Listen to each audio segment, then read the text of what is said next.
오늘의 전국 키워드로 짚어보겠습니다. 네, 김종혁 국민의힘 경기 고양병 당협위원장 그리고 김준일 뉴스톱 수석 에디터 두 분 나오셨습니다. 어서 오세요. 안녕하십니까? 예, 안녕하세요. 안녕하세요. 첫 번째 키워드 뭔가요? 네, 방미 성과에 대한 정치권 반응 알아보겠습니다. 키워드로 보여주시죠.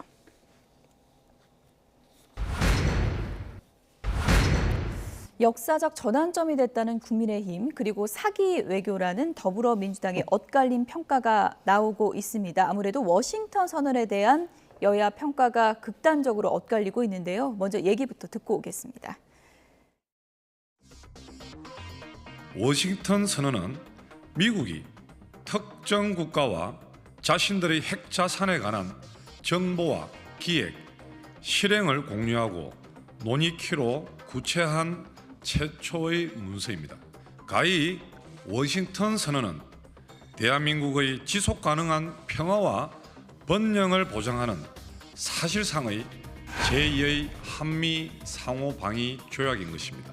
이번 순방을 통해 한미 동맹은 단순히 두 국가의 군사적 동맹이 아니라는 것이 증명된 만큼 이제는 제대로 된 후속 조치를 통해 윤 대통령의 이번 미국 방문은 빈손 외교를 넘어 대국민 사기 외교로 막을 내렸습니다. 정상회담 직후 우리 정부가 사실상 핵 공유라고 하자 미국 측에서 단박에 아니라고 반박했습니다. 당황한 대통령실은 심리적 안정감을 강조하는 것, 핵 공유가 느껴질 것이라는 등 궤변을 늘어놓았습니다. 핵인지 감수성이라는 신조어마저 등장할 판입니다. 워싱턴 선언이 나토보다 실효성이 있다는 윤석열 대통령의 주장도 과대 포장으로 여론을 호도한 것에 불과합니다. 네, 민주당에서는 핵인지 감수성이라는 신조어까지 생길 판이다 이렇게 비판을 하고 있습니다. 저는 이번에 그 한미 정상회담 그리고 대통령의 방미가 매우 성공적이었고 또 한미 관계에서 새로운 이정표를 만들어냈다라고 생각을 합니다. 북한이 반응하는 거 보셨죠? 북한의 김여정이 정말 극단적인 얘기를 써가면서 늙은이 미국 대통령에 대해서 그렇게 얘기하고 껍데기만 남은 이런 식의 비판을 계속 해댑니다. 그 얘기가 뭐겠어요? 이게 한미 회담이 만약에 실패했다면 조롱을 했겠죠. 그런데 지금 나오는 거 보면 아주 격렬한 반응. 그것만 봐도 지금 북한이 얼마나 이 한미 동맹 이번에 워싱턴 선언에 대해서 두려워하고 그런 것들이 위협을 느끼고 힘겨워하는지를 보여주는 그런 단적인 그 행동이라고 생각을 합니다. 그리고 워싱턴 선언이라는 것은 저희가 과거에 이제 53년에 한국전이 끝나갈 무렵에 이승만 대통령이 미국을 끌어들여서 최초로 미국이 해외에 있는 나라들과 첫 번째로 맺은 한미 상호 방위 조약이란 말이에요. 그 조약을 맺어냈는데 그건 재래식 무기에 대한 것들이 주로였어요. 근데 이번에 이제 워싱턴 선언을 통해서 한국과 미국이 1년에 4차례인가를 만나면서 핵에 관한 정보를 계속 공유를 하고 어떻게 대응할 것인가를 갖다가 서로 정보를 나누고 이런 부분에 있어서는 굉장히 획기적이라고 생각을 합니다. 저게 선언이잖아요. 선언이라는 게 우리가 알다시피 카이로 선언, 포츠담 선언, 판문점 선언, 디클러레이션이라는 것은 굉장히 중요한 의미를 양국에서 갖고 있다라고 이렇게 인정을 한 거거든요. 근데 일부에서는 그런 얘기합니다. 나토는 뉴클리어 플래닝이고 우리는 뉴클리어 컨설터티브라 해서 거기는 계획인데 플래닝인데 왜 우리는 컨설테이션이니까 이거 협의만 격이 낮은 거 아니냐 이렇게 얘기를 합니다. 그런데요. 미국이 나토와는 31개국과 그걸 하고 있는 겁니다. 사실상은 제대로 된 회의가 이루어질 수 없는 상황이에요. 근데 우리는 이거는 양자 간에 이루어지는 그런 관계란 말이에요. 그러니까 굉장히 긴밀하다고 할 수 있죠. 따라서 이런 커다란 성과인데 이거를 가지고 무슨 대국민 사기다라고 얘기하는 것은 무슨 외교적 기준으로 얘기하는지 저는 도저히 받아들일 수가 없습니다. 네, 김준일 대표님. 네. 그러니까 김종혁 위원장님의 말을 좀 요약을 하자면은 사상 최초로 양자 간에 문서화했다. 이 핵 안보에 대해서 이거를 말씀하신 것 같아요. 그래서 그 부분은 진전된 부분이죠. 인정할 건 다 인정을 해야 하고. 근데 이제 그 실질적인 내용을 좀 들여다보자고요. 도대체 그러면 어떤 게 이제 바뀌었는지. 이제 EDSCG라는 게 있습니다. 확장 억제 전략 협의체라는 게 있는데 이게 2016년에 처음 만들어졌고요. 2018년에 회의를 하고 작년 9월에 3차 회의를 했어요. 여기가 누가 나오냐면은 차관급이 나갑니다. 외교부 차관, 국방부 차관, 미국에서도 국방부 정책 차관이 와가지고 지금 했던 얘기하고 똑같은 얘기를 했습니다. 핵을 포함해서 모든 수단을 동원해가지고 또 북한의 핵 무기를 막겠다 이런 얘기를 작년에 이미 했었던 거예요. 자 그러면 이제 실질적인 내용에 있어서 정례화라는 거, 핵무기의 핵자산의 뭐 정례화 배치 얘기를 했는데 정례화라는 거는 10년에 한 번 하도 정례화예요. 그러니까 만약에 이게 좀 실질적으로 효과가 있으려면은 그러니까 보수층에서 얘기했던 게 그거잖아요. 핵을 무장을 하든지 아니면 핵무기를 배치를 하든지 아니면 플루토늄 재처리 같은 걸 해가지고 우리가 핵 잠수함을 보유하게 하거나 지금 쌓여있는 핵 물질, 플루토늄도 이거 핵 폐기물도 재처리할 수 있게 국익의 원전 내에 도움이 되게 되는지 이게 하나라도 됐나요? 그러니까 갈 때는 나토보다 더 격이 높은 것처럼 한다고 뭐 소위 말해서 약을 판다고 하죠. 엄청나게 홍보를 해놓고 막상 내용을 보니까 내용이 아무것도 없는 겁니다 지금. 그러니까 이게 굉장히 심각하다. 이게 왜 그래서 이런 비판이 나오는 사기 외교라고 나오는 게 저는 환각 외교라고 봅니다. 환각 외교, 느낌 안보. 예. 느낌적으로 아니까 우리가 사실상 핵 공유한 느낌을 받아야 된다라는 거 아는 거 아니에요? 지금 그 김태호 실장이 얘기를 하는 거 보면은. 그러니까 이게 이런 거를 보고 이제 사기라고 하는 거죠. 그러니까 실질적으로 그럼 바뀐 게 뭐가 있느냐라는 거를 이제 말씀을 드려야 될 것 같습니다. 그래서 그 외에 이제 뭐 경제 성과라든지 이런 거는 엄청나게 퍼졌죠. 예. 뭐 59억 달러 유치했지만 우리는 1,000억 달러를 이제 투자를 했고요. 그동안. 그거는 미국에서 제이크 설리반 국가안보보좌관이 공식적으로 확인을 해준 거죠. 심지어 넷플릭스 같은 경우에는 지금 우리나라에서 법인세를 너무 안 내가지고 법인세 지금 먹튀 논란이 있어가지고 지금 조사받고 있습니다. 그게 지금 그런 식으로 대통령이 그거 그 넷플릭스부터 그렇게 챙겨야 될 일인가요? 이거 여러모로 봤을 때 뭐 아주 뭐 빵점이다라고 할 수는 없지만은 낙제점이다. 이거를 가지고 이렇게 뻥튀기를 하면서 이렇게 얘기를 하는 거는 조금 경강부에다 말씀드리겠습니다. 저는 보수층에서 비판하는 건 이해할 수가 있어요. 보수층에서는 핵무장을 하자. 그리고 핵 재처리도 해야 된다. 핵 잠수함 들여와야 된다. 이렇게 계속 주장을 해왔습니다. 근데 민주당이 비판하는 건 이해할 수가 없어요. 민주당은 비핵화해야 된다. 북한도 비핵화할 것이다. 절대로 한반도에 핵 들어오면 안 된다. 그리고 미국과 핵공조도 하면 안 된다. 이런 얘기 계속 해왔던 거 아닙니까? 아니 민주당이 계속 그렇게 주장해왔던 그 기준으로 따지면 쌍수를 들고 환영하면서 박수를 보내줘야 되는 거 아니에요? 그러니까 그러나 보수층에서 주장하는 대로 왜 미국한테 우리가 핵을 보유하겠다는 얘기하지 않느냐, NPT를 탈퇴하지 않겠다고 얘기를 하느냐, 재처리 시설을 받아내야 되는 거 아니냐, 이거는 보수층에서는 분명히 불만이 있을 수 있어요. 그런데 아니 국가 간의 외교 관계가 어떻게 하루아침에 이루어집니까? 하루아침에 만나서 그래 그 이전에 있었던 모든 관계를 다 털어서 이번에 한국에게만 전 세계에서 특별하게 너희들한테 핵을 개발할 수 있는 그런 내가 인정을 해줄게. 이렇게 얘기할 수 있습니까? 불가능합니다. 그건 안 되는 얘기예요. 그러니까 지금 시작은 미국과 한미 관계가 이제 다른 단계로 도약하기 시작하는 거고 이 단계를 거쳐서 점점 더 나은 단계로 나갈 거라고 생각을 합니다. 그리고 무엇보다도 이런 일이 벌어지게 된 근본 원인이 뭡니까? 민주당 정부에서 북한에 대해서 말도 안 되는 환상적인 이상주의를 불어넣으면서 북한은 비핵화를 할 것이다. 핵을 포기할 것이다라고 얘기하면서 계속 국민들을 호도해 왔잖아요. 그러다가 지금 이제 정말로 미사일이 머리 끝에서 터질 정도의 그런 상황이 된 거 아닙니까? 그렇기 때문에 대통령이 가서 동분서주하면서 미국에 가서 대통령을 만나고 좋은 관계를 맺으려고 하고 어떻게 해서든지 핵 우산을 받아내려고 하고 있는 거예요. 근데 거기에 대해서 비판하는 것은 자가당착이다.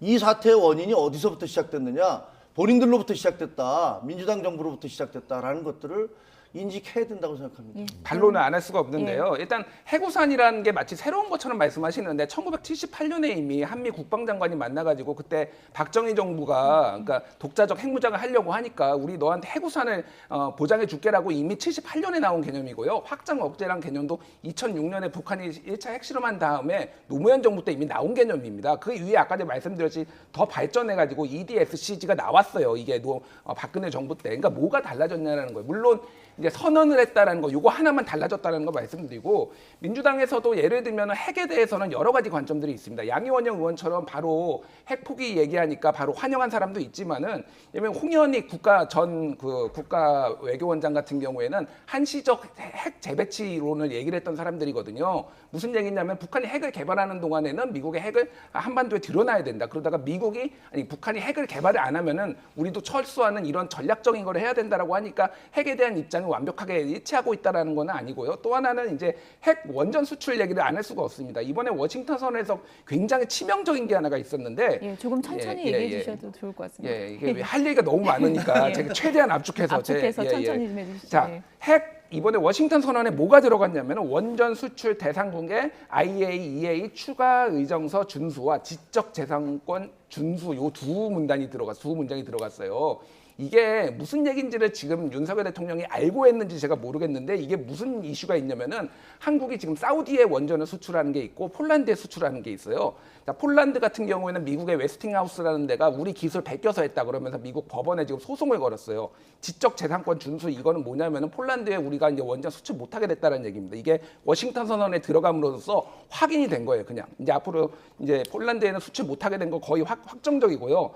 원전 수출 대상국의 IAEA 추가 의정서 준수는 무슨 얘기냐면은 사우디에서 핵 우라늄 농축을 하려고 있어요. 그러면서 IAEA를 지금 탈퇴를 하거나 준수를 안 하려고 하고 있거든요. 쉽게 얘기하면 사우디에도 원전 좀 수출 못하게 됐습니다. 그러니까 이런 것들이 지금 국익에 도움이 되냐라는 거예요. 그러니까 아니 그렇게 원전 중요시하는 분이 가가지고 지금 다 족쇄만 채우고 왔습니다. 그러니까 오죽하면은 조선일보가 핵 족쇄만 채우고 왔다 이런 거를 새벽 3시 반에 사설로 쓰겠습니까? 이게 지금 만족스럽다고 지금 볼 수 있습니까? 예. 그 핵우산은 70년대부터 얘기됐던 거예요. 그런데 우리가 지금 불안해하는 게 뭡니까? 야 정말로 북한이 핵 공격을 시작할 때 미국이 반응할 수 있어? 라고 다들 의심했던 거 아닙니까? 근데 그러니까 예를 들면 실무자급에서 아무리 그런 얘기를 한들 무슨 소용이 있어요? 지금 이번에는 대통령이 직접, 양국 대통령이 그 부분에 대해서 선언이라는 형태로 확약을 해준 거예요. 우리 절대로 가만히 있지 않겠다라는 것들을 확약해 준 것인데 이게 왜 의미가 없겠습니까? 큰 의미가 있고, 그 다음에 이제 구체적인 사안에 대해서 뭐 민주당에서 여러 가지 비판을 하시는데 저는 그냥 그 얘기를 하겠습니다. 한미 FTA 조약을 체결할 때 그 조약 체결되면 한국이 미국의 식민지가 된다고 열심히 주장하셨던 분들이 민주당입니다. 그 다음에 어떻게 됐습니까? 미국이 한미 FTA 때문에서 우리가 한국에 대한 적자가 너무 늘어나고 있으니 이거 좀 고쳐달라라고 얘기했던 거 아닙니까? 뭐 틈만 나면 그 정부가 하는 것, 특히 보수 정부가 하는 것에 대해서 이것은 이래서 안 되고 저래서 안 된다고 얘기를 하시지만 역사적으로 그 결과적으로 보면 다르게 나타났다, 이런 것들을 말씀드리고 싶습니다. 네. 그 폴란드 사우디 원전 수출이 이제 막혔다는 부분은 지금 처음 듣는 얘기인데 그건 이제 팩트 체크를 좀 더 한 다음에 나중에 이제 다시 말씀을 드리겠습니다. 예. 네. 관련해서 민주당에서는 예를 들어서 지금 뭐 나토 약정보다 강화된 게 없다 이렇게 비판을 하고 있는데, 궁금한 게 이제 나토 약정에는 이제 몇몇 국가는 핵무기를 실전 배치하고 있잖아요. 이런 부분이 만약에 이번에 뭐 들어갈 가능성이 들어갔다면 민주당이 그거는 받아들였을까요? 어떻게 보십니까? 그거에 대해서도 여러 가지 이제 이견들이 있었겠죠. 그러니까 그 부분에 있어서는 아마 나와 보면은 또 일부분은 찬성하는 분도 있을 테고 일부는 반대하는 분도 있었을 겁니다. 그러니까 민주당에서도 이거에 대해서 스탠스가 굉장히 넓어요. 그러니까. 핵우산의 무조건적인 강화를 원하는 건 아니라는 말씀이신가요? 어떤 분들은 그러니까 예. 아예 한반도 비핵화를 위해서는 핵이 들어오는 순간 이거는 군비 경쟁이 일어나고 있고 동아시아 안보가 불안이 된다라고 얘기하시는 분도 있고, 아까 전에 말씀드렸듯이 홍현익 전 외교원장 이런 분들은 전술적으로 한시적으로 배치를 해야 될 필요도 있다, 이렇게 있으니까 그거는 제가 뭐 직접 확인한 바는 아니니까 여러 가지 스펙트럼이 있다라는 말씀을 드리고, 그러니까 중요한 거는 그런 것 같습니다. 어쨌든 나토보다 낫다라고 얘기를 하는데, 그러니까 나토는 다자고 이게 양자니까 낫다라는 거 그거 하나밖에 없거든요. 나토에는 5개국의 6개 기지 핵이 실제 배치가 돼 있고요. 그거를 미국 대통령이 실제 마지막에 최종 결정을 하지만은 그 핵을 실제 나르는 거는 그 나라 군대가 합니다. 이탈리아 군대가 하고요, 독일 군대가 하는 거예요. 이거를 마치 지금 우리나라는 근데 없잖아요, 지금 핵이. 그러니까 이거를 협의를 하면 뭘 할 겁니까? 우리나라에 큰일 났으니까 빨리 핵잠수함 갖다 주세요. 뭐 이 정도 수준이겠죠. 그러니까. 그리고 아까 말씀드렸듯이 정례화라고 했는데, 정례화라고 하면은 뭐 1년에 5번, 뭐 1년에 6번, 예를 들면 이런 게 정례화예요. 근데 미국을 전적으로 신뢰한다. 워싱턴 선언의 첫 문장이 그렇게 있거든요. 안보와 관련해서 100% 신뢰하는데 어떻게 그렇게 신뢰를 합니까? 그러면 최소 신뢰를 하려면 이런 거를 문서에다 담아야 되는 거예요. 그러면 1년에 몇 번을 온다. 이런 정도는 담아둬야지 이게 구속력이 있는 조항이 되는 겁니다. 1년에 4번으로 오늘 보도가 많이 됐거든요. 예. 1년에 4번 협의가 그러니까 그거를 선언에 담아야 되는 거죠. 그러니까 이 부분에 있어서는 구속력이 없는 거예요. 그러니까 제가 말씀드리는 거는 그러니까 이 정도 얘기를 했으면은 그런 내용이 담겼어야 된다라는 거고 또 하나는 이제 중요한 거는 이제 이거가 뭐 나토는 국방부 장관들이 모이고 여기에는 뭐 차관급들이 모이는 거 뭐 격의 문제는 또 그렇다고 치더라도 이 부분에 있어서 아까 전에 플래닝하고 그럼 컨설팅하고 아무것도 아닌 것처럼 말씀하셨는데 굉장히 다른 거죠. 그러니까 아까 얘기했듯이 이거는 한국군이 개입을 해가지고 할 수 있는 게 없는 거예요. 의견 개진만 하는 거고 그 나라에서는 유럽에서는 그 국가들이 실질적으로 같이 협의를 해가지고 그 핵무기에 대해서 사실상 미국이 인정을 하면 그거를 뭐 이를테면 나른다든지 이를테면 그런 것들은 다 그 나라들에서 하는 거거든요. 그러니까 이러니까 이제 뭐 사실상 핵 공유다 뭐 이런 얘기 이제 뭐 이런 뭐 느낌적인 느낌 이런 느낌 안보 얘기가 나오는 겁니다. 이런 것들을 왜 설명을 제대로 안 하고 이렇게 마음대로 하시나요? 네. 미국의 예. 핵 공유라는 거는 미국은 어느 나라하고도 핵을 공유하지 않아요. 그리고 미국 법에 1946년도인가에 그 법을 통과시켜서 미국 대통령만이 핵에 대한 권한을 갖도록 돼 있습니다. 나토하고 무슨 플랜이든 컨설팅이든 간에 그거는 결과적으로 결정권은 미국 대통령한테 있는 거예요. 우리나라도 마찬가지고요. 그리고 컨설팅이 왜 의미가 없습니까? 지금 우리나라는 그동안에 미국의 핵 정보에 대해서 아무것도 몰랐어요. 미국이 핵 잠수함을 어떻게 어디로 움직이고 있는지, 우리나라 어디에 배치를 해서 예를 들면 유사시에 어떤 식으로 핵 공격을 할 수 있는지에 대해서 우리 몰랐어요. 근데 그런 것들은 이제 서로 논의하겠다는 거 아닙니까? 그런 것들이 왜 의미가 없다고 얘기를 하는 건지 제가 보기에는 그냥 공격을 위한 공격이 아닌가 이런 생각을 합니다. 네. 자, 뭐 1시간, 2시간도 아마 토론이 가능할 것 같은데요. 일단 그 윤 대통령 하버드에서의 연설 이부 관련된 부분이 있습니다. 잠깐 듣고 오겠습니다.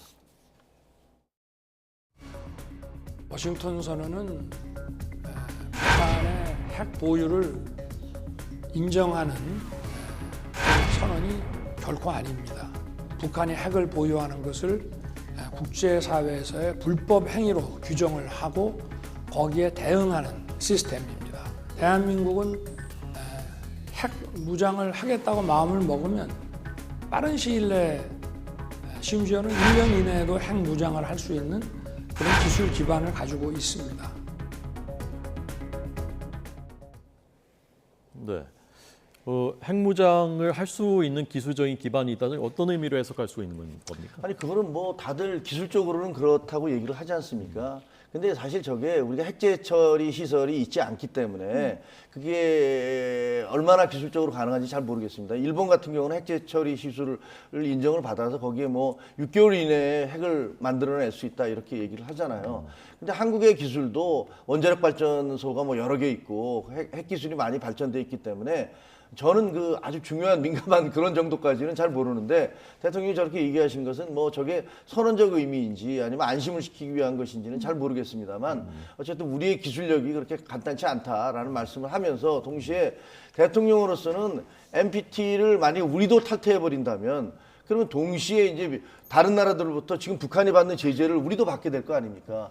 우리처럼 무역과 외교 무역을 통해서 먹고 사는 나라로서는 북한처럼 뭐 우리끼리 잘 살자고 문 닫고 사는 나라와는 같을 수가 없는 거기 때문에 할 수 없는 일이고요. 그렇다고 해서 북한을 핵국가로 인정해 줄 수도 없지 않습니까? 그런 여러 가지 고육지책 끝에 지금 1단계로 할 수 있는 게 최대한이 워싱턴 선언이라는 걸 통해서 미국으로부터 확실한 어떤 만약에 뭐 유사시에는 우리가 응전하겠다라는 것들이 약속을 받아낸 건데 그런 어떤 어려움이 있었다는 부분들을 말씀드리고 싶네요.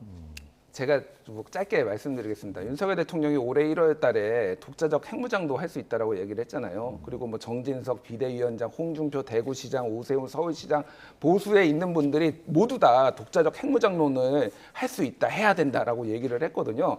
이틀 전에 윤재옥 신임 원내대표가 독자적 핵무장론은 국민 기만이라고 얘기를 했습니다. 도대체 어느 거가 맞는 건가요? 그러면 그동안 얘기를 했던, 그러니까 이거를 제대로 아무 성과도 없이 이렇게 오니까 이제 보수 진영에서 부글부글 끓고 있으니까 원래 못하는 거 이렇게 얘기를 하는 거는 국민 기만이라고 지금 얘기를 한 거예요.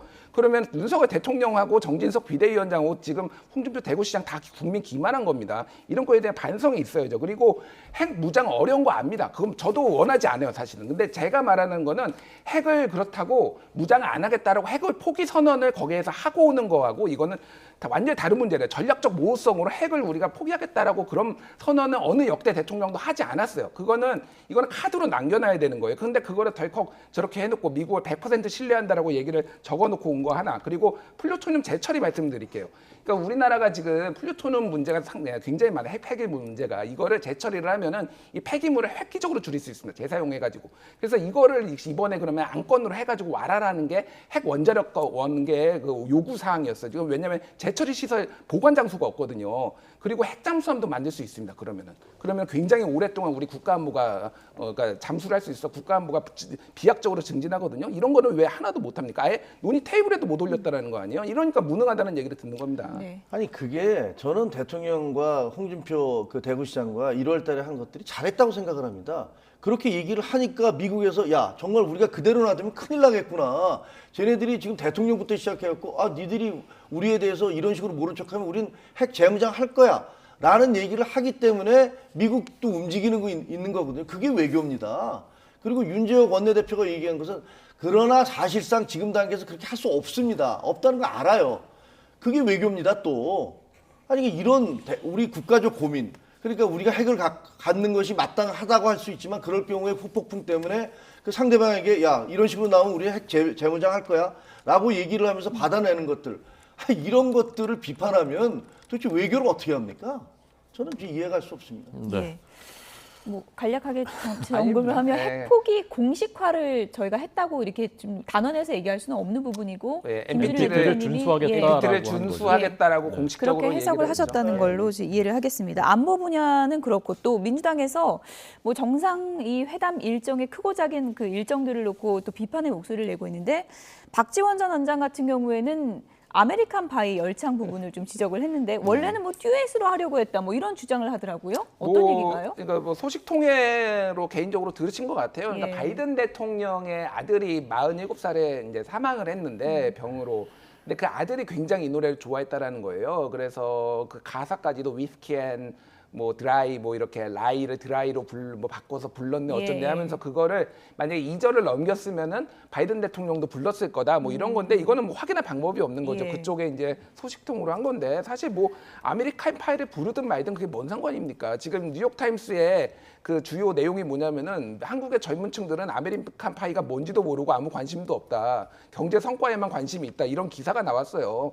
뭐 아주 지엽적인 거고요. 저는 뭐 아메리칸 파이를 열창을 하신 거는 뭐 비판할 생각은 없지만은 예. 이거를 성과라고 치장하는 것도 정말 웃기는 얘기다 이렇게 성과는 말씀드려요. 아니지만 뭐 화제를 모은 또 소식이긴 하니까 그 부분에 예. 대해서 박지원 원장이 뭐 듀엣으로 하려고 했는데 한 소절 넘겼어야 되지 않냐 뭐 이런 또 얘기를 한 것 같아요. 제가 아는 외교 안보 예. 상식으로는 정말 터무니없는 주장이십니다. 그리고 비서실장과 그 국정원장까지 하신 분이 왜 저렇게 말씀을 하시는지 이해가 갈 수가 없는데요.